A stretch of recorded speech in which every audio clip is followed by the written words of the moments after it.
June 24 என்னோட தம்பி பையனுக்கு பர்த்டே. அந்த விளாக் தான் இன்றைக்கி நான் உங்களோட ஷேர் பண்ண போகிறேன். ஷயான் வந்து அர்ஹானை பார்த்து ரொம்ப நாள் ஆனதுனால அவனை பார்த்தோட கிஸ்லாம் பண்ணிகிட்டே இருந்தான். அவன் வீட்டில் எதுவுமே டெக்கரேஷன்லாம் பண்ணல. நான் தான் போய் கொஞ்சம் பலூன்லாம் ஊதி அது டிவி எல்லாம் சுற்றி பேஸ் பண்ணி வச்சேன். சரி ஃபஸ்ட் பர்த்டே பையனுக்கு அப்படின்னு சொல்லிட்டு. இது அவனோட பொண்ணு. எனக்கு வந்து ஒரு ஹோம் பேக்கர் தான் ஆர்டர் பண்ணியிருந்தான். அவங்க வீட்லேயே வந்து சூப்பராக செட் பண்ணி கொடுத்துருந்தாங்க. 3 லேயரில் பார்க்கவும் சூப்பராக இருந்துச்சு. அம்மா வந்து மட்டன் குழம்பு ரெடி பண்ணிகிட்டு இருந்தாங்க. டின்னரும் அங்கே தான் ரெடி பண்ணிகிட்டு இருந்தோம். அதுக்கப்புறம் கேக் கட்டிங்லாம் நடந்தது.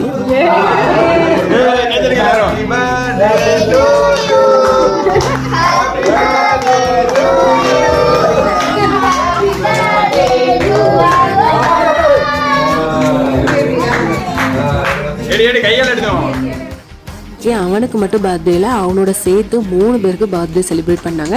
எல்லாமே லாங் வீடியோவில் போஸ்ட் பண்ணாங்க. கண்டிப்பாக செக் பண்ணுங்கள். வீடியோ பிடிச்சிருந்தா மறக்காமல் லைக் பண்ணிக்கோங்க.